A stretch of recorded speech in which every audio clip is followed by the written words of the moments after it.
قائدین کی وطن عزیز کی بجائے ذات کی تعمیر و ترقی پہلی ترجیح بن چکی۔ وافدہ طلال اور ٹیسوری کی پریس کانفرنس سے اسٹیبلشمنٹ کی طرف سے ایک مؤثر پیغام بھیجنا تھا۔ ادارے آمنے سامنے، حفیظ اللہ نیازی کا کالم نگار حفیظ اللہ نیازی لکھتے ہیں کہ ہمارے کرتوتوں کا منطقی انجام یہی کچھ وطن عزیز مفاداتی ٹولوں کے نرغے میں رضیہ گھنڈوں میں پھنس چکی ہے۔ آج حکمت، تدبر، فہم و فراست، دانش مندی چاہیے تھی۔ ملک کے خداداد ان مدوں میں بانجھ ہے۔ قائدین بجائے اس کے کہ وطن عزیز کی تعمیر و ترقی کی فکر کرتے، ذات کی تعمیر و ترقی پہلی ترجیح بن چکی ہے۔ ہر چڑھتا سورج قومی مسائل میں اضافہ کر رہا ہے، ڈوبتا سورج نئے بحران کو جنم دے کر جا رہا ہے۔ 5000 سال کی دستاویزی سیاسی تاریخ بشریات پر نظر ڈالیں یا پچھلے 1500 سال کی حرف با حرف دستاویزی تاریخ دیکھیں۔ قوموں مملکتوں کے عروج و زوال کی کہانی چند برسوں میں عروج ملتا ہے، نہ ہی زوال آتا ہے۔ عروج و زوال کے لیے دہائیوں کی محنت شاقہ اور عمل بہم درکار ہیں۔ ایک مثال نہیں کہ سیاسی عدم استحکام میں قوم یا مملکت پنپ پائے ہوں۔ بے شمار امپائرز، مملکتیں، قومیں بوجہ عدم استحکام تحلیل ہو گئی۔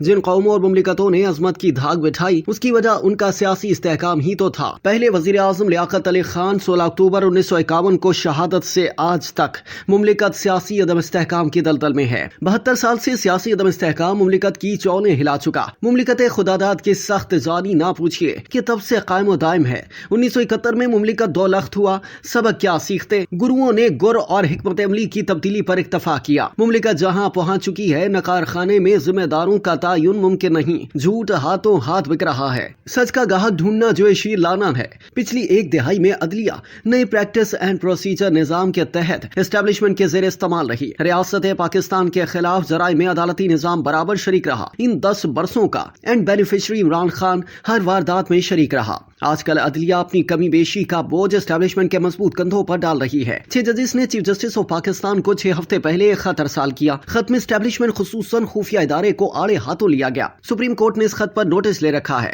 لائیو کارروائی جاری ہے۔ دوران سماعت ادارے کے کردار پر تند و تیز بحث سے تاثر عام کہ پچھلے 2 سال سے عدالتی نظام مداخلت کی زد میں ہے۔ مجھے کسی جج کے بطلِ حریت بننے پر اعتراض نہیں، یہ خوش آئندہ ہے۔ غرض ایسے بطلِ حریت سے جو سارا عرصہ اسٹیبلشمنٹ کے زیر استعمال تھے۔ دیر آیت درست آیت ضرور، عملاً ناممکن کہ آپ نظام میں دہائیوں سے گھسے۔ خصوصاً 2014 سے ریاست سے کھلواڑ کرنے والے کرداروں سے صرف نظر بھی کریں، جبکہ پچھلے 2 سال کے حساب کتاب میں سر بقف نظر آئیں۔ پچھلے 10 سال کی مثال ایسے ہی ہے جیسے ایک 10 منزلہ عمارت کی 2014 میں ٹیڑھی بنیاد رکھی جائے۔ 9ویں 10ویں منزل کو تو سیدھا کرنے میں دلچسپی ہو، جبکہ 8 ٹیڑھی منزلوں سے چشم پوشی رہے۔ حوصلہ رہتا اگر ہمارا عدالتی نظام اسٹیبلشمنٹ کی مداخلت کو ہمیشہ کے لیے ختم کرنے کے لیے 10 منزلہ عمارت کو پہلی منزل بلکہ بنیادوں سے ہی سیدھا استوار کرتا۔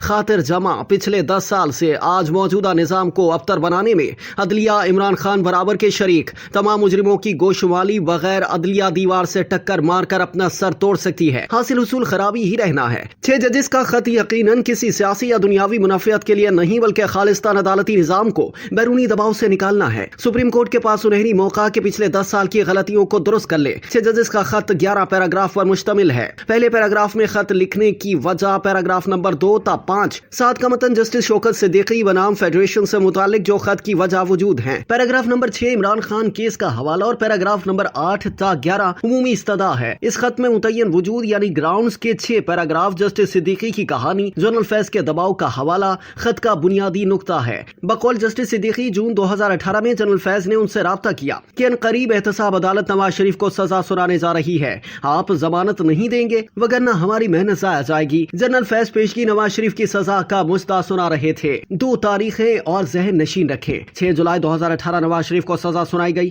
اور 25 جولائی 2018 کو RTS الیکشن منعقد ہوئے۔ اس سے پہلے نواز شریف کو سیاست میں تا حیات نااہل قرار دے کر پارٹی چھینی جا چکی تھی۔